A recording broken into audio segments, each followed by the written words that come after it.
अस्सलाम वालेकुम रहमतुल्लाह। उम्मीद करता हूँ आप खैरियत से हों। होकाए के एक और प्रोग्राम के साथ आपका मेज़बान मोहम्मद साद असलम हाज़िर खिदमत है। अदनान मिर्ज़ा साहब हमारे साथ मौजूद हैं। अस्सलाम वालेकुम अदनान भाई। वालेकुम अस्सलाम। कैसे हैं आप? खैरियत से? ठीक है अल्हम्दुलिल्लाह। नाज़रीन, ब्रिक्स के ऊपर हमने बात की थी। एक से दो प्रोग्राम से पहले हमने ब्रिक्स के ऊपर एक बहुत ही मैसिव किस्म का आपको मालूमात का पूरा एक बंच दिया था कि क्या कुछ हो रहा है ब्रिक्स के अंदर, किन किन ममालिक ने न्यू मेंबरशिप अप्लाई कर दी है।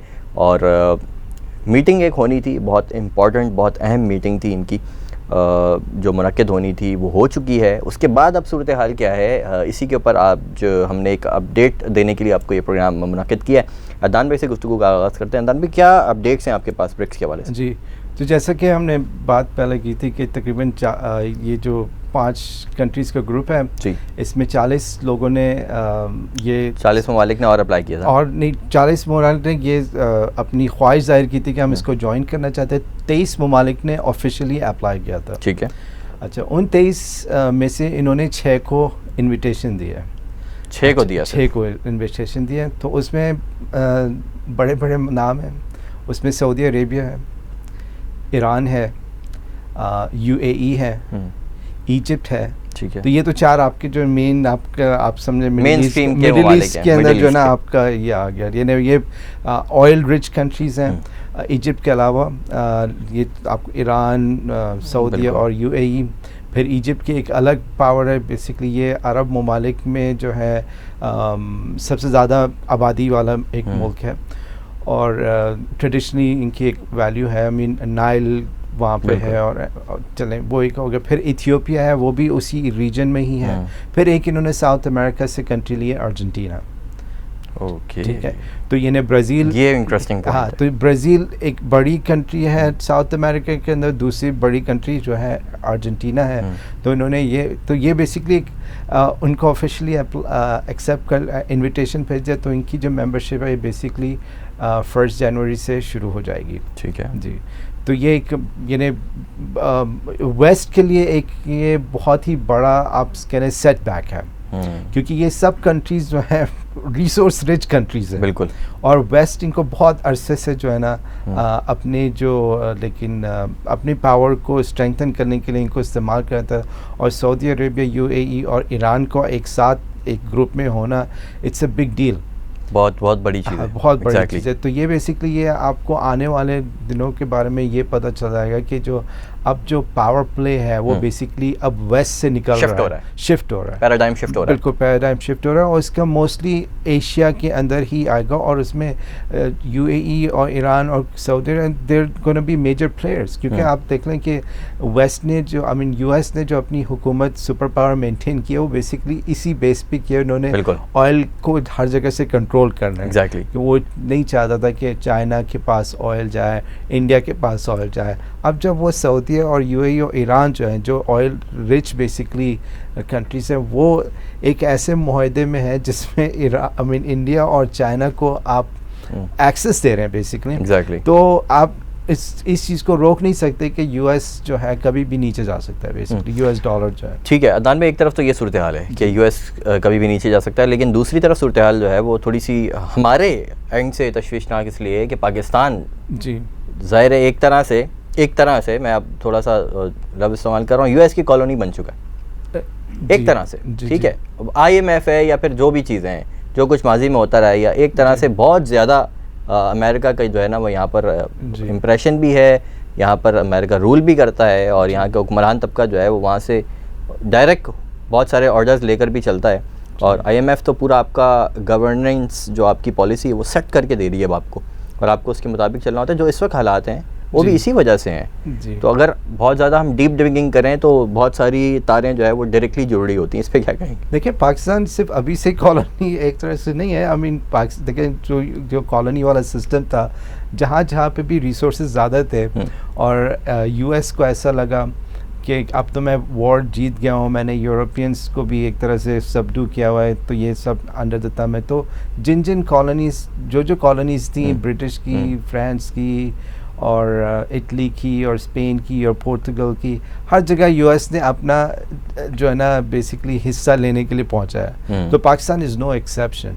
पाकिस्तान में, क्योंकि वो ब्रिटिश एक तरह से यहाँ पर लीडरशिप थी, ब्रिटिश लीडरशिप यहाँ से जब छोड़ के गई है, हम समझते 1947 में चले गए, तो ये 1947 में गए नहीं थे, बहुत पहले गए थे, उससे पहले वो जा चुके थे, लेकिन वो असल में वो गए ही नहीं थे कभी भी। बिल्कुल बिल्कुल। लेकिन वो वैसे भी पाकिस्तान के अंदर ख़ास तौर पे, हम इंडिया की इतनी बात करते हैं, वैसे तो हमें इंडिपेंडेंस आगे पीछे मिली है, 24 आवर्स के डिफरेंस है, लेकिन जो पाकिस्तान के अंदर जो इनकी वो थी ना, आप कह लें कि रूट्स बहुत ज़्यादा डीप और छोड़ के गए थे, वो ऐसा सेटअप छोड़ के गए थे, और वो सिर्फ उन्होंने ऐसे ही पाकिस्तान में नहीं किया, उन्होंने बहुत सारी कंट्रीज़ में ऐसा किया है। आई मीन जहाँ पे भी इंग्लैंड छोड़ के गया था, वहाँ पर आप अभी भी देख लेंगे मसले मसाइल चल रहे हैं, वो इसी किस्म के मसले मसाइल जो पाकिस्तान में ऑलमोस्ट। तो उन्होंने ऐसी चीज़ें यहाँ छोड़ के गए थे कि वो ये जो पाकिस्तान के हालात होने थे, ये होने ही ऐसे ही थे। ठीक है, ठीक है। अब मैं आपको इसका थोड़ा सा वो पीछे लेके जाऊँगा, क्योंकि हम Iran is a big thing, क्योंकि हमारा एरिया भी है इसी में, और ईरान में इंग्लैंड की बहुत ज़्यादा आप कह लें कि इंटरेस्ट था ऑयल की वजह से। ठीक है। उन्होंने अपना डेमोक्रेटिक लीडर इलेक्ट किया 1950s में, उसको हटाने के लिए उन्होंने यूएस को अप्रोच किया, यूएस ने पहले उनको डिनाई कर दिया, फिर दूसरे प्रेसिडेंट आए, उन्होंने उनका साथ दिया। ठीक है। और फिर उन्होंने साथ देने के बाद ब्रिटिश को भी साइड में कर दिया, खुद बैठ गए बेसिकली यूएस। आप भाग जाओ, आपका कोई काम अब नहीं, आपका काम हो गया, अब हम ही इसको डील करें, ठीक है। जो आपके इंटरेस्ट है वो हमने ले लिया, अब आप जाएं। ठीक है। लेकिन फिर उनके रेवोल्यूशन आया और उन्होंने उस चीज़ को चेंज किया, और ऑलमोस्ट 50 साल हो गए, वो अभी तक इनके साथ टेंशन चल रही है। और अब जाके जो है ना ईरान जो है वो ब्रिक्स के साथ एक strong country, I mean sacrifice किया, हमने वो सैक्रिफाइस नहीं किया, कभी भी हमने नहीं किया, हमने एक दफ़ा भी सैक्रिफाइस नहीं किया। हमने उनको इनवाइट किया, ना से बेसिकली उनको रेड कारपेट ट्रीटमेंट दिया यहाँ पे। एग्जैक्टली। ठीक है। आप पाकिस्तान की हिस्ट्री में देखें, बहुत जितने भी लीडर्स आए वो वेस्ट को जो है ना बेसिकली उनके अंडर ही काम कर रहे थे, एक ऐसे ही है। ठीक है। एक आध दुक्का आपके लोग होंगे जिन्होंने नहीं किया, लेकिन मेजॉरिटी जो थी, जैसे कोई ऐसा बंदा आता था कि जो उनके इंटरेस्ट को थोड़ा सा कॉम्प्रोमाइज़ करता था, वो फ़ौरन से जो है ना यहाँ पर अपनी चीज़ें सेट करके उस बंदे को हटा देते थे, अपने बंदे को लाते थे। और अभी तक आज तक हम यही कर रहे हैं। IMF और वर्ल्ड बैंक उनके टूल्स हैं, वो उन टूल्स को इस्तेमाल करते हैं लोगों को बेवकूफ़ बनाने के लिए। ठीक है। और उनका मकसद बेसिकली यही है कि किसी तरह से इस कंट्री को अपने अंडर रखें। देखिए वर्ल्ड बैंक और IMF जो आपको बताती है, वो बताते हैं जो यूएस उनको कहता है करने के लिए। ऐसा ही है, जाहिर सी बात है, क्योंकि उनका असल तो बॉस यूएस है। तो यूएस अगर कहेगा कि इस कंट्री को हमने बिल्कुल ख़त्म करना है, तो वो IMF वर्ल्ड बैंक कुछ भी नहीं कर सकता है। मास्टर जैसे अपना हाथ हिलाएगा जी, जो सामने खड़ा हुआ बंदर है उसने तो उसी तरह नाचना है। बिल्कुल। तो अब ये जो पाकिस्तान के साथ हो रहा है, ये इन्होंने, और ये आप देखें, आपका ख्याल में अगर IMF चाहे इस मुल्क को, अगर उनको वो सिंसियर है कि पाकिस्तान को हम इस प्रॉब्लम से उठाएं, वो इनके ऊपर प्रेशर नहीं डाल सकती कि भाई आप ये अपनी चीज़ें कम करें, लेकिन वो इनके ऊपर प्रेशर क्यों नहीं डालते? या किसी भी कंट्री में, से पाकिस्तान की बात नहीं करते, क्योंकि वो नहीं चाहते, वो चाहते ही नहीं। वो जब वो चाहते हैं कि इनको रखेंगे तभी हम इनसे जो काम इनसे निकलवाना है वो निकलवाएंगे, वरना ये हमारे किस काम के। ठीक है। यूएस के लिए कोई मनी प्रिंट करने वाला, हमने पहले भी इसमें बात की थी, कोई इशू नहीं है। वो यानी वो ये सब इसलिए कर रहे हैं ताकि वो जो उनका ये मनी प्रिंट वाला इशू है वो कभी ख़त्म ना हो। बिल्कुल। और इसके लिए पाकिस्तान ने हमेशा यूएस का साथ दिया है, हमेशा, ऑलमोस्ट हर लीडर ने इस चीज़ को उनका साथ दिया। अब ये जो पैराडाइम शिफ्ट आ रहा है अदनान भाई जी, ये पाकिस्तान के लिए बहुत बड़ा अब चैलेंज बन जाएगा कि एशिया के अंदर ही इतनी बड़ी चीज़ हो रही है, बन रही है, और यकीनन जी 2024 जो है ना वो एक बहुत बड़ा चेंज लेकर आएगा। हाँ। जो दुनिया की इकोनॉमिक जो पावर, सुपर पावर बन के यूएस बैठा हुआ है, तो ये तो चीज़ें बहुत ज़्यादा चेंज होने जा रही है ना। और हो भी हमारी पड़ोस में रही हैं, और हम उसका बहुत बड़ा हिस्सा है रियली। अगर आप रियली देखे जाए, आप देख लें, इंडिया चाइना हमारे पड़ोस में ही है ना, ईरान भी हमारे पड़ोस में है।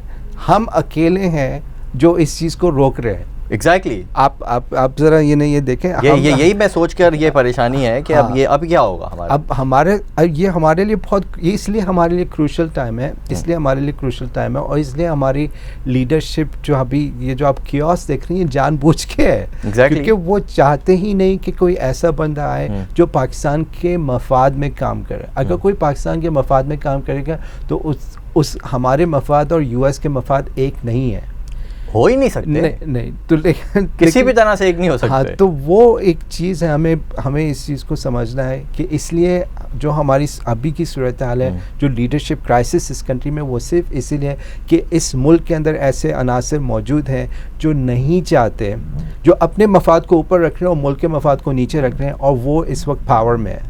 और जब तक वो चीज़ चेंज नहीं होगी ना, हमारे साथ भी चीज़ें अच्छी नहीं होंगी और दुनिया भी हमें वेट करना पड़ेगा। क्या तो Pakistan is very crucial. Then what do you think कि अभी जो सूरत हाल इस वक्त चल रही है, ये बहुत बड़ा मौका नहीं है आवाम के पास? बिल्कुल बहुत बड़ा मौका है, लेकिन इनको समझाए कौन?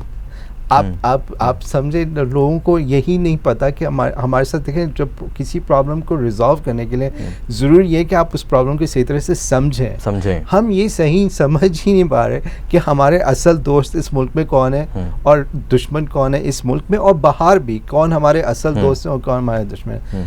हमने अभी तक, हमें इस बात की ही समझ में नहीं है, क्योंकि हम ये नहीं देख पा रहे कि हमारा रोल इस पूरे जो पिछले 50-60 साल में दुनिया के अंदर हुआ, हमारा रोल कैसा था, हमारी वजह हमसे इस एरिया में लोग खुश क्यों नहीं है। अगर आप ये देखें, हमारे पास तो मुसलमान भी मुल्क है, ठीक है ना, चाइना है, यानी ईरान है, अफ़गानिस्तान है, इंडिया के साथ हमारे वैसे ट्रेडिशनल एक वो है, लेकिन फिर भी हम इनसे बात कर सकते हैं। लाइक आई मीन कल्चरली हम इनसे बहुत क्लोज हैं एक तरह से, ठीक बिल्कुल है। इधर से हम रिलीजियस वाइज चीज़ें बेहतर भी हो सकती है। मेरा नहीं ख्याल कि इंडिया के साथ ये जो क्लैश की सूरत हाल इन्होंने हर वक्त पैदा की होती है, इतना कोई ज़रूरत है। ये बाय डिज़ाइन है। आई मीन ये लाइक डिफ़ॉल्ट मोड नहीं है, क्योंकि अगर हम पाकिस्तानी और इंडियन कहीं किसी मुल्क में बाहर मिलते हैं ना बाहर, तो हम बिल्कुल, आप क्रिकेट टीम के प्लेयर्स को देख लें, सबको छोड़ें, क्रिकेट टीम के प्लेयर्स को देख लें, या फिर हमारे आर्टिस्ट जाते हैं उनको देख लें, या फिर हमारे जो वुज़रा वगैरह वहाँ पर जो एक साथ मिलते हैं ये लोग, उनको देख लें। जो पीछे बैठ के जो परसे पर्दा जो चीज़ें हो रही होती हैं,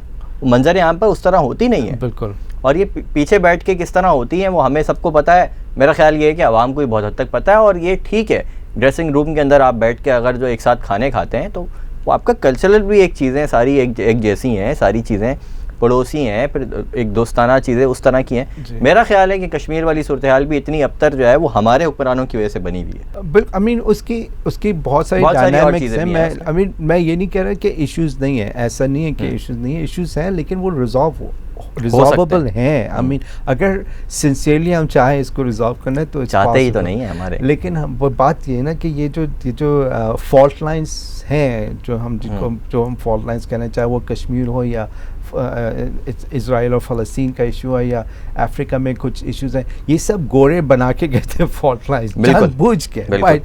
तो अब हमारे ऊपर है कि हम कितना उसको जो ना अभी तक एक्सप्लॉइट होते आए, कि हम मज़ीद चाहते हैं हम एक्सप्लॉइट हो। इंडिया ने इस पे बहरहाल बहुत काम किया है। नहीं बिल्कुल, वहाँ पर सेंसिबल देखें, वो बात वही है ना कि उन्होंने अपनी आवाम को जो मेन इशू था, जैसे हमारे जिसको मेन इशू कहते हैं, उन्होंने उधर उसको मेन इशू नहीं करा। उन्होंने अपनी तालीम पे बहुत फोकस किया, ठीक है, अपनी कौम को उन्होंने, क्योंकि उनके पास लीडर ऐसे आए जो किसी के ग़ुलाम एसेंशियली नहीं थे। करप्शन वहाँ पे भी ऐसी बात बिल्कुल नहीं है, बिल्कुल लेकिन जब मुल्क के मफाद की बात आती है ना, उन्होंने मुल्क के मफाद के लिए काम किया, किसी और मुल्क के मफाद के लिए काम नहीं किया। ये हमारा बहुत बड़ा डिफरेंस, सबसे बड़ा डिफरेंस यही है जी। नेशन बिल्डिंग इज समथिंग और पर्सनल बिल्डिंग इज समथिंग, है ना। हमारे यहाँ करप्शन तो यहाँ पर टॉप लेवल से नीचे लेवल तक है, ठीक है। इंडिया में वही बात है ना, चाहे इंडिया वहाँ पे भी है, बांग्लादेश, हजारों करोड़ की करप्शन भी वहाँ पर साबित हुई है, लेकिन at the end of the day जहाँ पर जब नेशनल वैल्यूज़ की बात आती है ना, जब कॉम्प्रोमाइज़ नहीं करते, उस पर कोई कॉम्प्रोमाइज़ नहीं करता। लेकिन हमने तो अभी तक यही मुतय्यन नहीं किया कि हमारे नेशनल इंटरेस्ट हैं क्या, यानी क्या रियली जो पाकिस्तान के नेशनल इंटरेस्ट है वही हमारे लीडरशिप के नेशनल इंटरेस्ट हैं, लगता नहीं है। आई मीन बज़ाहिर नज़र नहीं आता बिल्कुल। तो ये एक मेन डिफरेंस है बिटवीन हमारे में और दूसरे ममालिक में। इवन ईरान में भी, आई मीन ईरान में भी जिस किस्म की भी लीडरशिप है, वहाँ पे भी करप्शन होती है, मिडिल ईस्ट में होती है, सऊदी अरेबिया जैसे कंट्रीज़ में हुई है, यूएई में, लेकिन चाइना में भी होती है, लेकिन उन्होंने उसका एक सिस्टम बनाया हुआ है, अकाउंटेबिलिटी कैसे डील करना। हाँ, क्योंकि जब बात वही आती है ना, जब उसकी बात आती है कि हम ये हमारा नेशनल इंटरेस्ट है, उस पर सब एक हो जाता है, ठीक है। चाहे यूएस में आप देख लें कि वो दो पार्टीज़ हैं, डेमोक्रेट्स रिपब्लिक, वो आपस में एक दूसरे से झगड़ा करेंगे। यूके में भी इस तरह से लेबर पार्टी, टोरीज, वेस्ट। लेकिन जब बात नेशनल इंटरेस्ट की आती है, जो भी चाहे वो ख़राब भी क्यों ना हो, अपने लिए तो उनका नेशनल इंटरेस्ट है ना, हमारी वही नहीं है। ठीक है, वही बात है ना। अब मैं अगर कश्मीर की बात कर रहा था, अगर थोड़ा सा प्रोग्राम अगर हमारा जो है वो थोड़ा सा और टाइम ले लेते हैं।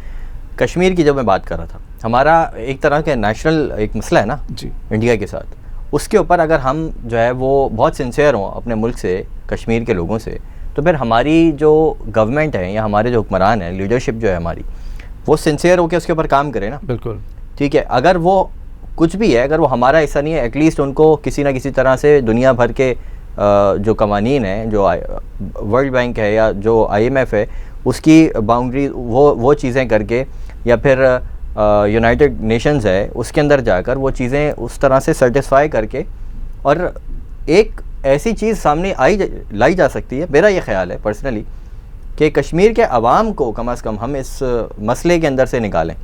लेकिन हमारे जो हुक्मरान हैं उन्होंने कभी भी इसके ऊपर काम किया ही नहीं सिंसियर होके, वरना ये मसला कहीं ना कहीं, चाहे इंडिया जो भी चाहता, लेकिन कहीं ना कहीं ये मसला भी हल हो सकता था। बेशक, हम तो आफिया सिद्दीकी वाला मसला नहीं हल कर पाए। बेशक बेशक। तो ये इस वक्त मेरा भी यही ख्याल है, आपने भी अभी यही बात की है कि हमारी जो आवाम है, इस वक्त जो मौका है ना जी, पूरे मुल्क के अंदर एक महंगाई का तूफ़ान है, उस पर आवाम बिलबिला भी रही है, घरों से बाहर भी आ रहे हैं। यही मौका है इस वक्त कि वो इस चीज़ को एनालाइज कर लें पूरी कौम, और एक पेज के ऊपर आ जाए जी कि अब हमने उन हुक्मरानों को बर्दाश्त नहीं करना कि जो नेशनल इंटरेस्ट के खिलाफ कोई काम करे। बिल्कुल सही बात है। आई मीन यही, और ये मौके जो है ना बार बार नहीं मिलते।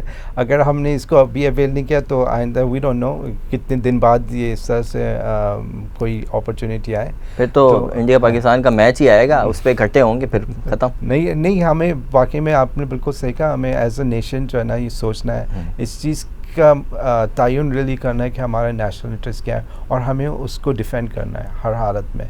अपने अंदर भी उन लोगों को आइडेंटिफाई करें जो बेसिकली ये चीज़ नहीं चाहते हैं, और वो हमें किसी और सिमत में लेके जाना चाहिए। हमें कुरान और सुन्नत की को नज़र में रख के सबसे बड़ी चीज़ कि वो चीज़ करनी चाहिए जो सिर्फ पाकिस्तान के लिए नहीं सिर्फ बेहतर हो, बल्कि आलम इस्लाम के लिए, और वैसे ही यानी दुनिया के अंदर अमन के लिए जो है ना वो हमारा मेन मकसद होना चाहिए। वो वैल्यू उस पाकिस्तान को हमें वापस लेके आता है जिस पाकिस्तान के डर से जो है ना उन्होंने ये चीज़ें इम्प्लीमेंट किया। बिल्कुल, ये सबसे इम्पोर्टेंट बात है। वो क्योंकि उनको पता था कि अगर असल मुसलमान ऐसी लीडरशिप में आते हैं, ऐसी कंट्री के लीडरशिप, तो they can change the course of history, और वही हमें बेसिकली। और जब पाकिस्तान वजूद में आया था तो इसीलिए पूरी दुनिया के मुसलमानों ने इस्लाम का किला कहा था जी, कि ये अगर यहाँ से कोई चीज़ चल गई ना, बेशक, तो वो फिर बिल्कुल पूरी उम्मत के लिए जो है वो एक मशाल राह होगी इंशाअल्लाह। ठीक है अदनान भाई, बहुत बहुत शुक्रिया, आपने प्रोग्राम के लिए वक्त भी दिया और इतनी कीमती मालूमात शेयर की हमारे नाज़रीन के साथ। नाज़रीन, ये है तमाम तर मालूमात जो हमने ब्रिक्स के हवाले से आप तक पहुँचाई हैं, लेकिन साथ ही साथ हमने ये भी कोशिश की है कि कहीं ना कहीं आपको ये पैगाम दिया जा सके कि ये इस वक्त जो हालात हैं, इस वक्त जो मुल्क के अंदर चल रहे हैं, ये मौका है और यही सबसे ज़्यादा मुनासिब वक्त है ये काम करने का कि हम सब मिलकर अंडरस्टैंड कर लें और एक वन यूनिट के तौर पे वन पेज पर आएँ, और साथ ही साथ जो है वो ऐसी लीडरशिप का, अब जो इंतखाबात का अमल आता है तो उसके अंदर ऐसी लीडरशिप को सामने लेकर आएँ कि जो इस मुल्क को तरक्की की राह पर, हकीकी तरक्की की राह पर गामज़न कर सके, ना कि सिर्फ झूठे वादे दावे जो कुछ हमेशा चलता रहा वही हो। और सबसे इम्पॉर्टेंट बात वही है कि कुरान और सुन्नत का जो निज़ाम है वो इस मुल्क के अंदर जब चलना शुरू होगा तो आप देखेंगे कि मसाइल इतनी तेज़ी से हल होना शुरू होंगे कि आप और मैं शायद उस हवाले से अभी तक सोच भी नहीं सकते। अपना बहुत ज़्यादा ख्याल रखिएगा। प्रोग्राम पसंद आया हो तो इसको लाइक कीजिएगा, शेयर कीजिएगा। This was Mohammad Saad Aslam signing off. Allah हाफ़िज़।